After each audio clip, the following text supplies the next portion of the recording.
The universe doesn't always bend toward justice. Sometimes it needs a little push from someone who knows exactly where to apply the pressure. Sometimes karma arrives wearing designer heels and carrying quarterly projections that could end careers with a single signature.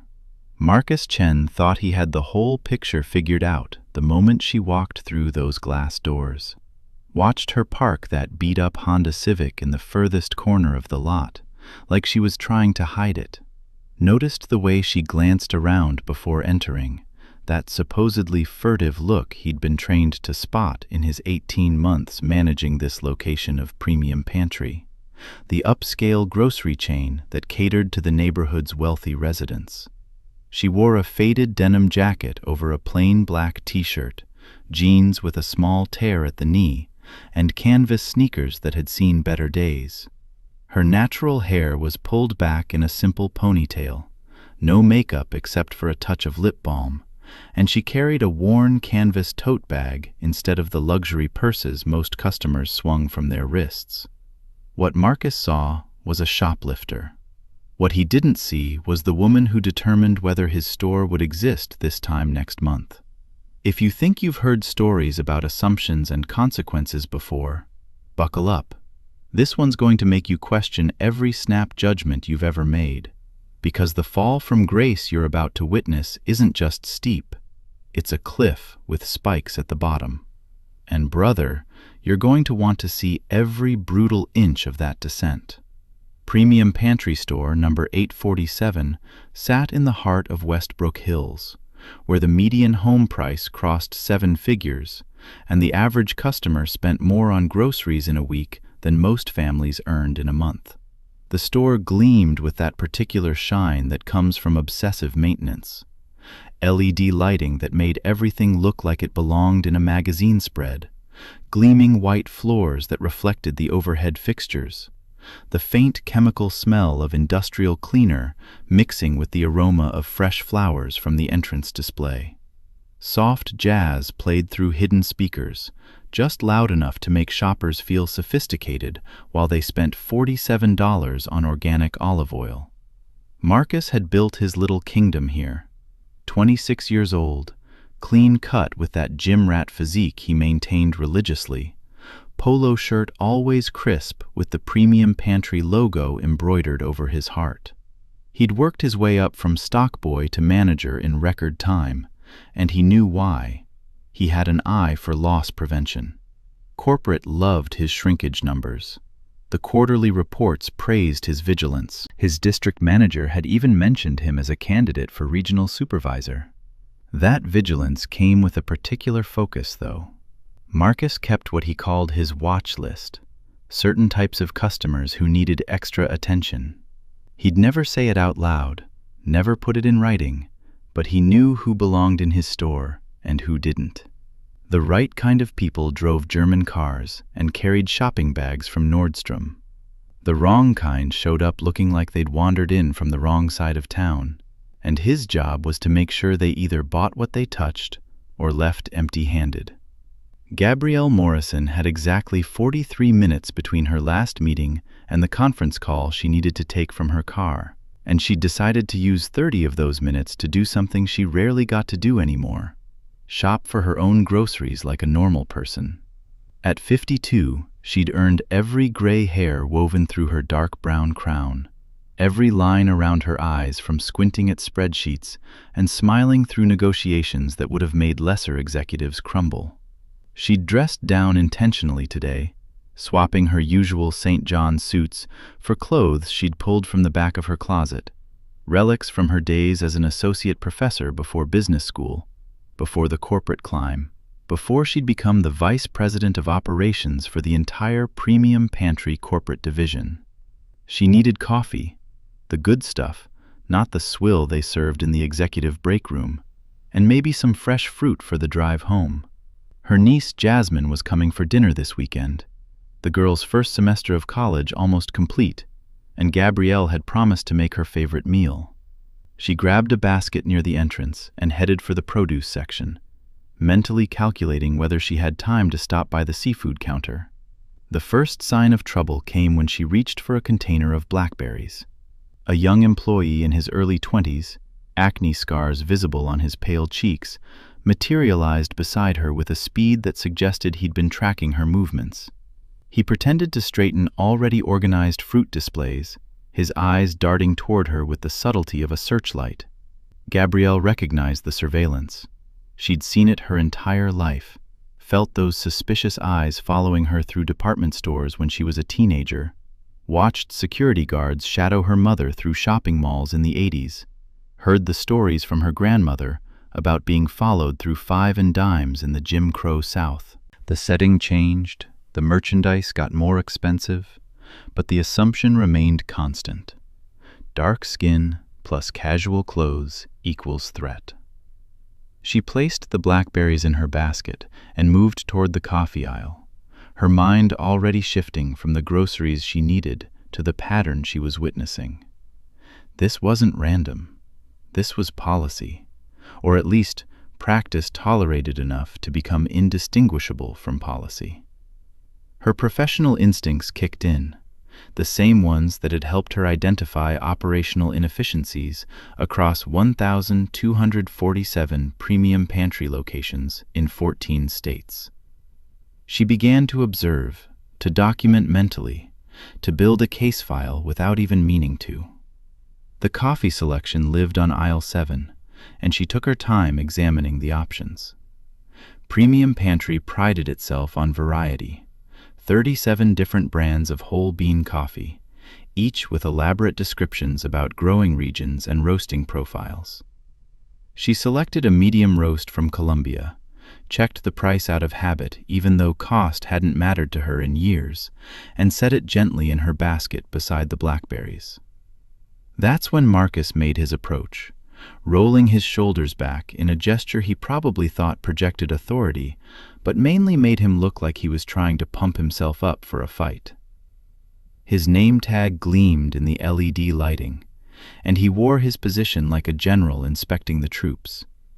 He'd watched her on the security monitors in his office, called his assistant manager over to watch with him, made comments about how obvious she was being, touching merchandise but moving slowly, like she was casing the place. "Excuse me, ma'am." His voice carried that particular tone of forced politeness covering contempt, like a thin sheet of ice over dirty water. "I'm going to need to ask you some questions." Gabrielle turned to face him fully, her posture relaxed but centered, weight balanced evenly on both feet. A stance learned from years of standing her ground in boardrooms filled with men who'd wanted to dismiss her. Her voice emerged calm and measured, with the kind of quiet authority that made subordinates lean in to listen. "Questions about what, exactly?" "I've noticed you've been in the store for..." He made a show of checking his watch. "Approximately 12 minutes, and you've only selected 2 items. That's unusual behavior." The absurdity of the statement almost made her laugh. "I'm shopping slowly because I'm deciding what I want. Is there a minimum speed requirement I'm unaware of?" Marcus's lips compressed into a thin line. "I'm going to need to see a receipt for any items you're carrying." "I haven't purchased anything yet. These items are still in my basket, which I'm currently shopping with." She spoke each word distinctly, the way she might explain something to an intern who wasn't quite grasping a concept. "Ma'am, I don't think you understand the situation."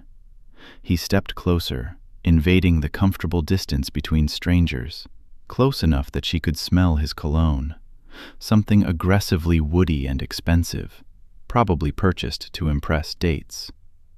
"We have a zero-tolerance policy for theft, and your behavior has raised multiple red flags." Other customers had started to notice the confrontation. An elderly white woman in yoga pants and a Burberry jacket paused mid-reach for a bag of quinoa, her phone already rising to record. 2 college-aged kids stopped their conversation, sensing drama. A man in a business suit, probably home early from his office job, moved closer with that particular rubbernecking instinct that draws people to car accidents. I'm familiar with retail loss prevention protocols, Gabrielle said, her tone suggesting she was familiar with a great deal more than that. I'm also familiar with the legal standards for reasonable suspicion. You've observed me select 2 items from your shelves and place them in a shopping basket provided by your store for that exact purpose. Please explain which part of that constitutes suspicious behavior. The challenge hung in the air between them, and Marcus felt it like a slap. Customers didn't talk back like this. People he confronted usually stammered out apologies or got defensive in ways that proved his suspicions right. This woman stood there like she was the one in charge, like she was the one conducting an evaluation, and it ignited something ugly in his chest. "Don't get smart with me," he snapped, his voice rising enough that heads turned throughout the store. "I know exactly what I'm looking at here. That bag," he jabbed a finger at her worn canvas tote, "is large enough to conceal merchandise. That jacket has deep pockets. You parked far away from the entrance. You've been glancing around constantly, checking to see who's watching you."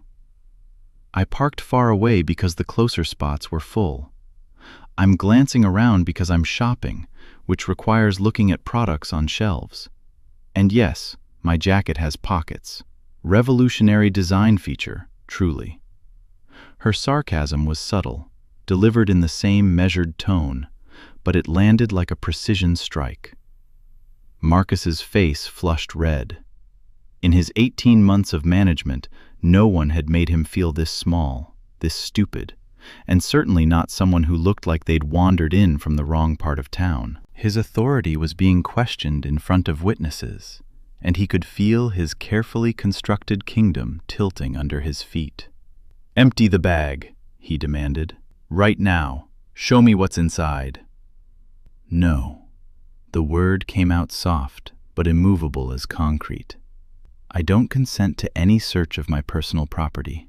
If you have probable cause to believe I've committed a crime, contact the police. Otherwise, I'm going to continue shopping." She turned away from him, a dismissal so complete it felt like being erased, and reached for a bag of ground espresso. Her hand was steady, her movements unhurried, and Marcus felt something in his brain short-circuit. He'd been trained to handle shoplifters, given protocols and procedures, but nobody had taught him what to do when the suspect simply refused to accept his authority. He reached out and grabbed her arm just above the elbow, his fingers digging in hard enough to leave marks. "You're not going anywhere until I verify you haven't stolen anything." The physical contact changed everything. The elderly woman recording gasped audibly. The college kids exchanged wide-eyed looks that said they knew this had just crossed a line. The businessman moved closer, his own phone now out and recording, because this was the kind of thing that went viral, the kind of scene that destroyed businesses. Gabrielle looked down at the hand gripping her arm, then up at Marcus's face. Her expression didn't change, no fear, no anger, just a cold assessment that somehow felt worse than either emotion would have been. "Remove your hand from my body immediately." "Not until you comply with my investigation." Marcus tightened his grip, riding the adrenaline now, committed to this path, because backing down would mean admitting he was wrong, and he couldn't be wrong. His instincts were good. His eye for trouble was what made him valuable. This woman was suspicious, and he was going to prove it. "You are committing battery," Gabrielle stated, her voice clinical now, like she was documenting evidence for a deposition. "You have no legal authority to detain me. You have not witnessed me commit any crime. You are basing your actions on subjective assumptions that I will generously describe as unsubstantiated." "I've got authority over everyone in this store," Marcus shot back. "I'm the manager, and I say you're not leaving until we clear this up." A younger employee had appeared at the end of the aisle, drawn by the commotion.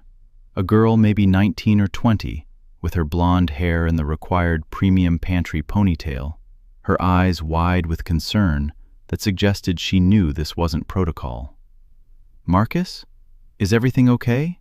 Do you need me to call?" "Get back to your register, Kayla," Marcus barked without looking at her.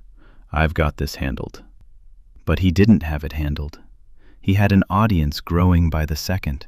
He had multiple people recording, and he had a woman who showed zero signs of intimidation, standing there like she was waiting for him to finish embarrassing himself. His assistant manager, Derek, finally appeared. A nervous man in his 30s who'd learned to survive by agreeing with everything Marcus said. "Derek, call the police," Marcus ordered. "We're holding this individual for suspected shoplifting." Derek hesitated, looking between Marcus's flushed face and Gabrielle's calm expression, clearly sensing that something was very wrong about this entire situation. "Are you sure? She hasn't even gone through checkout yet." "Did I stutter? Make the call." Gabrielle finally spoke again, and her words had the weight of a final warning. "I strongly advise you to verify my identity before you proceed any further with this action. One phone call to your corporate office will clarify several things. Your district manager's name is Patricia Reeves. Her direct line is on the emergency contact sheet in your office. I suggest you use it." The specificity of the information should have stopped him. The calm certainty in her voice should have triggered some warning bell in his brain. But Marcus had spent too long building his reputation on his instincts, and those instincts had never been questioned before. Some people, he'd learned, tried to bluff their way out of situations by name-dropping or acting like they knew important people. It was a desperation play, and he'd seen it before. "Nice try," he said, his lips curling into something that wasn't quite a smile. "I've heard every story. Everyone's got a connection. Everyone knows somebody important. Everyone's going to sue. Save the performance for the police." Derek made the call while keeping his distance, speaking in low tones to the 911 dispatcher. Other employees had started to gather at the periphery of the confrontation, forming a loose circle of witnesses who would later be deposed, interviewed, and required to give statements that would help determine the full scope of what went wrong on this particular Tuesday afternoon. 2 police officers arrived within 6 minutes, a woman in her 40s with sharp eyes and a younger male officer who looked fresh out of the academy. They took in the scene with the practiced assessment of people who'd responded to retail disputes countless times before.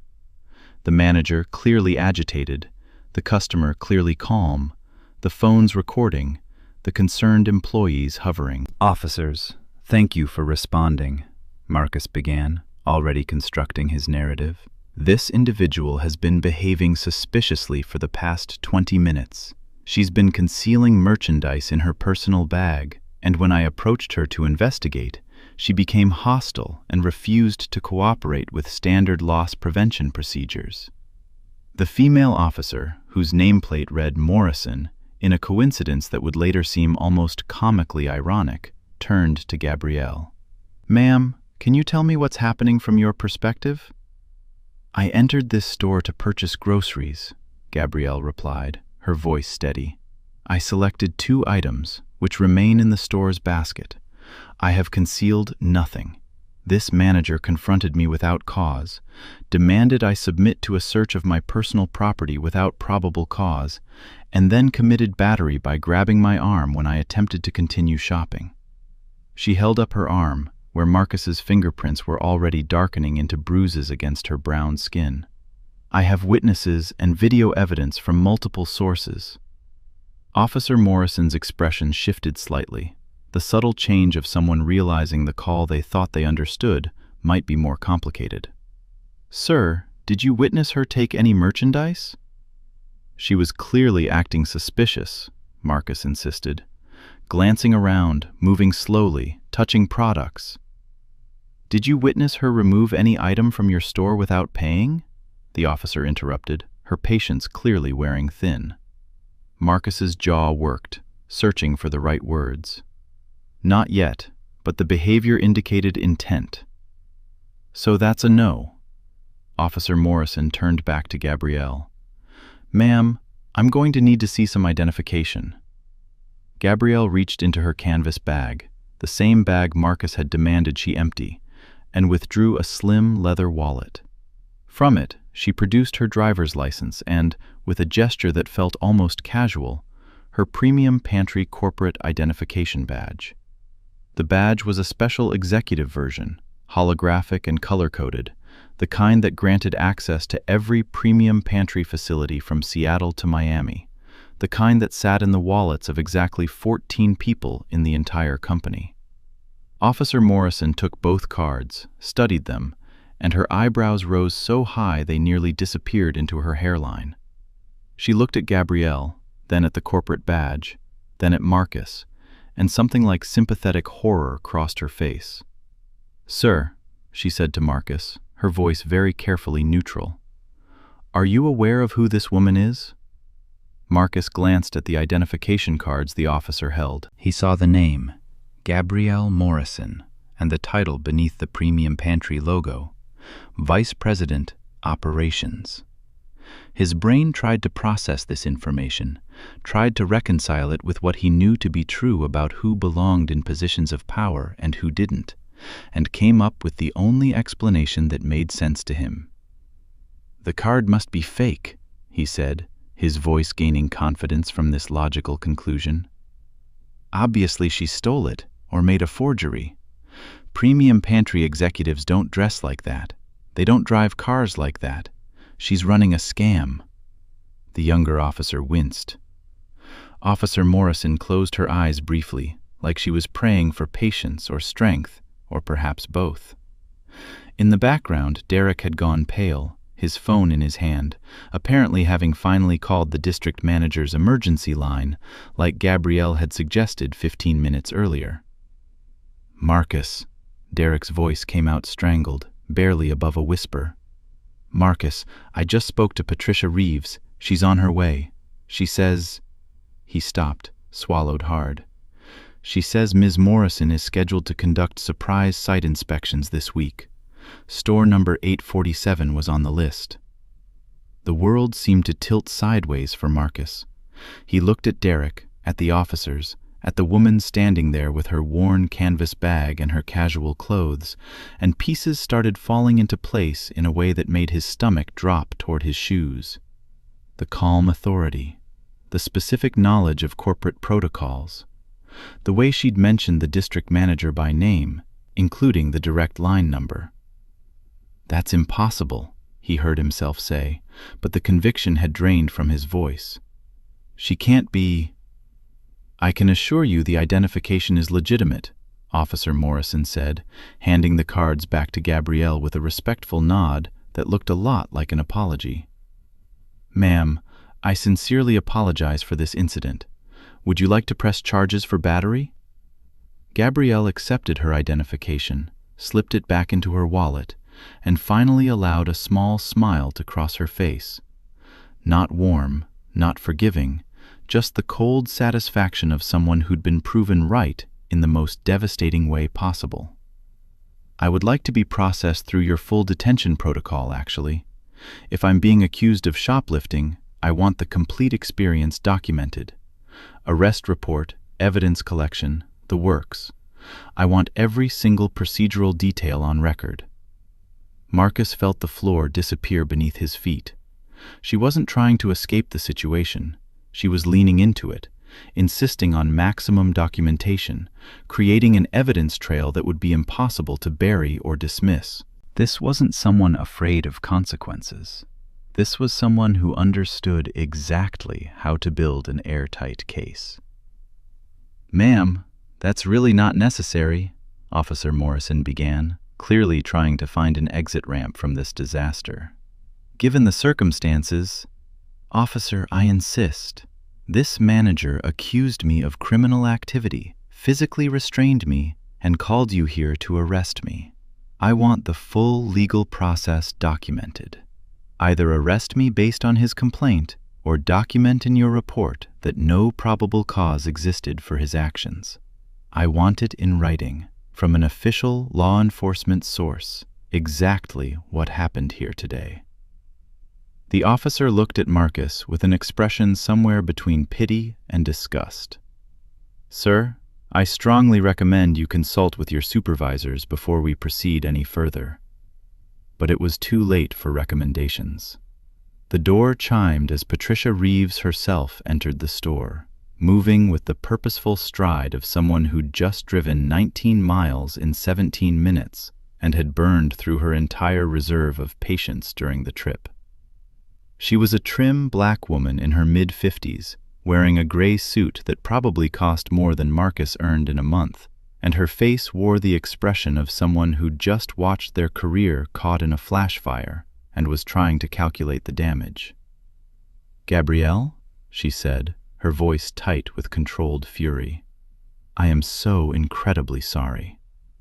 "Patricia," Gabrielle greeted her district manager with a slight nod. "I assume you've been briefed on the situation? Your assistant called me 15 minutes ago when you didn't check in from your scheduled inspection. I tried calling the store, but apparently everyone was too busy to answer." Patricia's gaze swung to Marcus, and he actually flinched. "Please tell me my assistant manager didn't just tell me that you physically restrained a corporate vice president and called the police to arrest her for shoplifting." Marcus opened his mouth, closed it, opened it again. "I didn't know."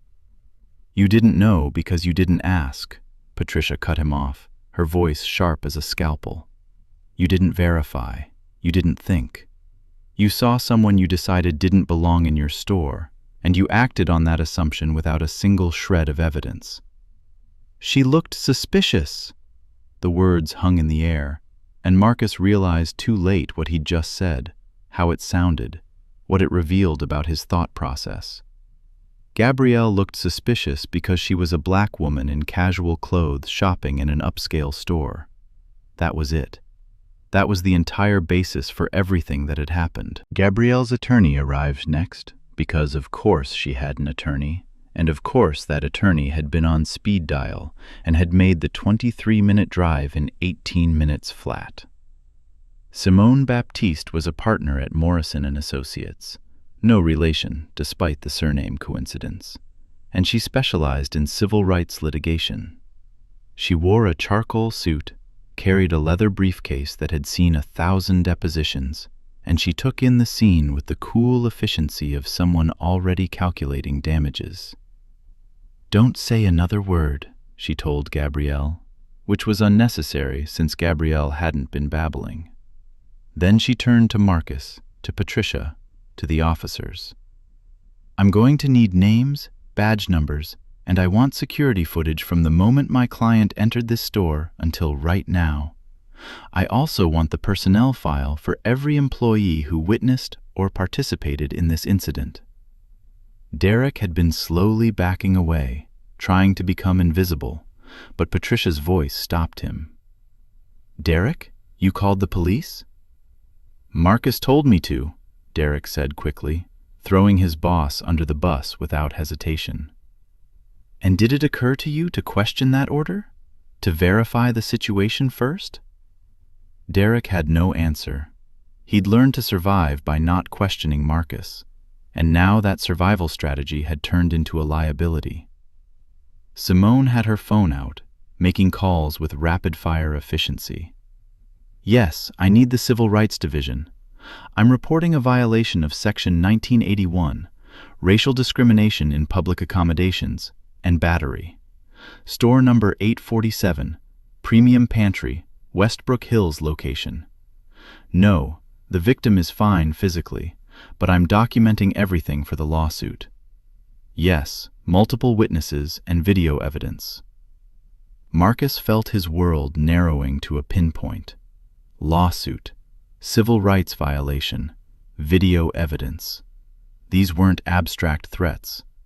This was happening, right now, and there was no rewind button, no way to take back the last 20 minutes and make different choices. Patricia was on her own phone now, her voice low but audible. "Yes, Roger, I need you to hear this directly from me. Yes, Gabrielle Morrison, our VP of Operations. The store manager accused her of shoplifting and called the police. I'm standing here right now. We need legal counsel and crisis communications immediately." Roger would be Roger Davidson, the CEO of Premium Pantry Corporate, a man who'd built his career on customer service excellence and brand reputation. Marcus had never met him, had only seen him in corporate videos and annual reports, and now he was about to become famous in the company for all the wrong reasons. "I want this manager suspended immediately pending investigation," Simone was saying to Patricia. "And I want his employment records, his training certifications, and any previous complaints or incidents involving racial profiling." "There haven't been any complaints," Marcus tried to defend himself, but his voice sounded weak even to his own ears. "That we know of," Simone corrected. "That doesn't mean they didn't happen. It means they either weren't reported or weren't documented. We'll be interviewing every employee who's worked under your management. We'll be reviewing security footage from the past year. We'll be analyzing your detention patterns to see if there's a statistical correlation between race and who you choose to surveil." The data would show what Marcus had never admitted to himself, that he stopped black and brown customers at 3 times the rate of white customers, that his instincts about suspicious behavior correlated almost perfectly with melanin content, that his watchfulness was actually just racism with a loss prevention veneer. Officer Morrison was filling out her incident report with meticulous detail, documenting every element that would later become exhibits in both civil and potentially criminal proceedings. "For the record, I found no evidence of shoplifting, no concealed merchandise, and no probable cause for detention. The store manager's actions appear to have been based on subjective assessment rather than observed criminal activity." Marcus wanted to argue, wanted to explain that he'd just been doing his job, that he'd been protecting the store's interests, but the words died in his throat because he knew how they'd sound. He'd been protecting the store from a woman who owned the entire chain, who could shut down his location with a signature, who now had every reason to make an example of him.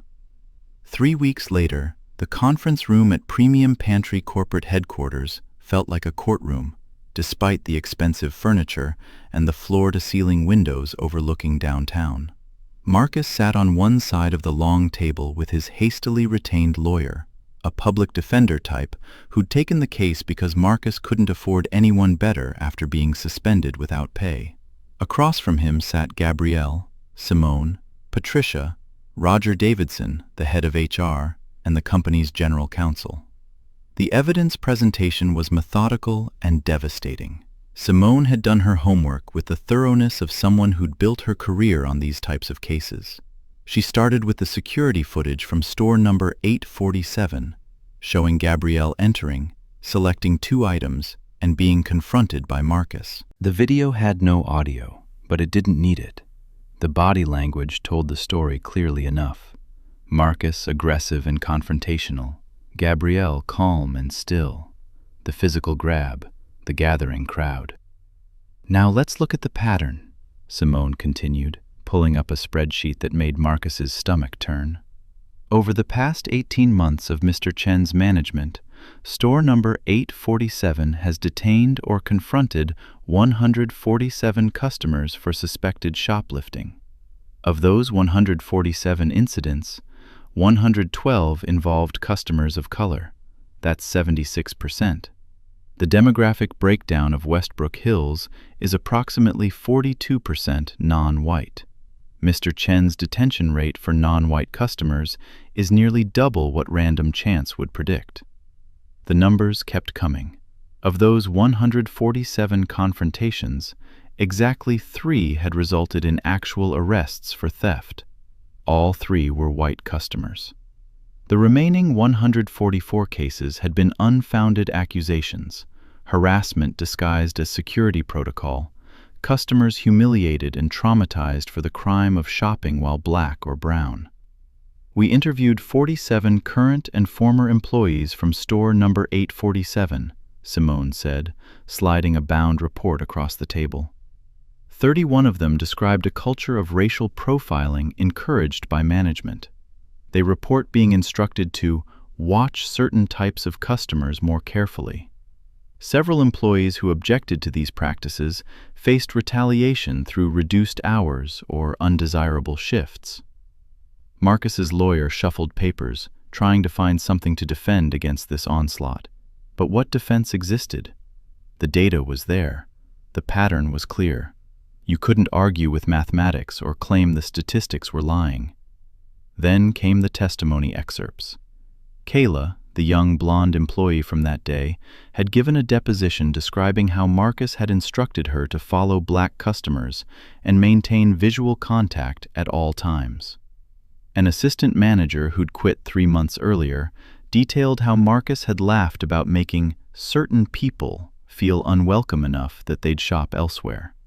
A stock clerk described watching Marcus confront a black teenager for touching merchandise that white teenagers had been handling all morning without comment. "Your company's training materials explicitly forbid racial profiling," Simone noted, pulling up another document. Mr. Chen completed this training module on his 3rd day of employment. He signed off confirming he understood the policy. He violated it anyway, systematically and deliberately, for 18 months. Roger Davidson's face had progressed from corporate neutral to barely contained fury as the presentation continued. He'd built Premium Pantry on the idea of inclusive excellence, had championed diversity initiatives, had personally approved hiring programs designed to bring in talented people from underrepresented groups. And here was a manager who'd turned one of his stores into a case study in discrimination, creating exactly the kind of hostile environment Roger had spent years trying to prevent. "The financial exposure here is substantial," the general counsel said quietly. "Between the civil rights lawsuit, the potential class action from other customers who were racially profiled, the employee retaliation claims, and the damage to our brand reputation, we're looking at tens of millions in potential damages." Marcus felt sick. This wasn't just about losing his job anymore. This was about destroying the company he'd thought he was protecting, costing them money they'd probably try to recover from him, becoming the face of everything wrong with retail racial profiling. "I want to be clear about something," Gabrielle spoke for the first time since the presentation began. Her voice was measured, professional, completely devoid of personal anger. "This isn't about one bad manager. This is about a system that allowed this behavior to continue unchecked for 18 months. District management should have caught these patterns. Regional oversight should have flagged the detention statistics. Corporate compliance should have been monitoring for exactly this type of discrimination." She was right, and everyone in the room knew it. Marcus had been the knife, but the company had handed him the sharpening stone and then looked away while he used it. The verdict came down like a guillotine blade. Marcus Chen was terminated for cause, effective immediately.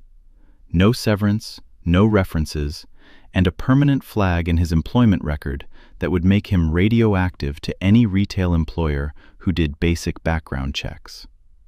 His pension, what little had vested in 18 months, was forfeited under the clause about termination for serious misconduct. He was being sued personally by Gabrielle for battery and violation of her civil rights, a lawsuit he had no resources to fight and no hope of winning. The damages she was seeking would garnish his wages for years, possibly decades. But the consequences didn't stop with Marcus. Patricia Reeves was demoted to assistant district manager with a 40% pay cut for failure to supervise and failure to identify a pattern of discriminatory behavior. The regional director was placed on probation. Premium Pantry implemented mandatory quarterly audits of detention statistics across all stores, with any location showing racial disparities subject to immediate investigation. They launched a new training program developed in consultation with civil rights organizations. And they made Gabrielle the face of a nationwide campaign about inclusive shopping experiences, turning their nightmare into a promise to do better. The franchise agreement for store number 847 was revoked. Premium Pantry didn't just fire Marcus. They shut down the entire location, citing systemic failures that made it impossible to maintain brand standards. The store that Marcus had been so proud of, The kingdom he'd built through what he thought was smart management closed its doors permanently. A message to every other manager in the chain: this could happen to you if you think discrimination is acceptable. 6 months after that terrible Tuesday afternoon, Marcus Chen worked security at a discount furniture warehouse on the edge of town. The polyester uniform hung loose on his frame. He'd lost 20 pounds from stress and the inability to afford the gym membership he'd once maintained religiously. His apartment was a studio in a building where the heat worked sporadically and the neighbors played music until 3 a.m. His car had been repossessed when he couldn't make the payments. He took the bus to work now, the same bus system he'd once looked down on as something only certain types of people used. The legal judgments ate up 30% of every paycheck before he ever saw it. The job paid $12 an hour, a fraction of what he'd made as a premium pantry manager. He'd applied to 63 retail positions and gotten exactly 0 callbacks because the background check always killed his chances. Terminated for discriminatory practices wasn't something you could explain away in an interview. He saw her once, purely by accident, walking through the shopping district where his warehouse was located. Gabrielle Morrison, Vice President of Operations, wearing a sharp navy suit and carrying a briefcase, probably conducting another inspection of another store. She walked right past him without recognition. He was invisible to her now, just another security guard in a cheap uniform, exactly the kind of person he'd once assumed didn't matter. The irony wasn't lost on him. He'd become what he'd thought she was: insignificant, powerless, someone to be dismissed and forgotten. Except she'd never actually been those things, and he'd destroyed his life by assuming otherwise. Premium Pantry's new inclusive shopping initiative became an industry standard, referenced in business schools and corporate training programs nationwide. Gabrielle Morrison's photograph appeared in Forbes, in Black Enterprise, in trade magazines discussing best practices for operational excellence and corporate accountability. She testified before Congress about discrimination in retail environments, helped draft legislation requiring transparency in customer detention statistics, and served on advisory boards for 3 other major retail chains looking to reform their practices. The case became People v. Chen in legal textbooks, a perfect example of how individual prejudice could create corporate liability, how assumptions based on appearance could violate both policy and law, how the cost of discrimination extended far beyond the immediate victim. Law students studied it. HR professionals discussed it in seminars. Civil rights organizations cited it as proof that accountability was possible when institutions chose to enforce their own values. Sometimes the universe does bend toward justice, but not passively, not automatically. It bends when someone with the knowledge, the authority, and the will to push back refuses to accept injustice quietly. It bends when institutions decide their values matter more than protecting bad actors. It bends when consequences are real, immediate, and severe enough to make the next person think twice before acting on their prejudices. Marcus Chen thought he saw a shoplifter that Tuesday afternoon. What he actually saw was his own assumptions reflected back at him, and he learned too late that some mirrors can't be looked away from, some mistakes can't be unmade, and some people you underestimate will destroy you with nothing more than their actual identity and a phone call to the right person. The question isn't whether karma exists. The question is whether you're prepared for it when it arrives, wearing better credentials than you ever imagined, carrying evidence you can't dispute, and wielding power you never thought to verify. Because sometimes the person you're dismissing isn't just somebody. They're the somebody who decides whether you have a future at all. What would you have done differently? Drop your thoughts in the comments below. And if this story reminded you that assumptions are expensive and consequences are real, slam that like button. Subscribe so you never miss another story about justice served cold and lessons learned hard. Hit the notification bell, because these stories of accountability and karma aren't slowing down. And you won't want to miss what happens when the next person forgets that respect costs nothing, but disrespect can cost everything.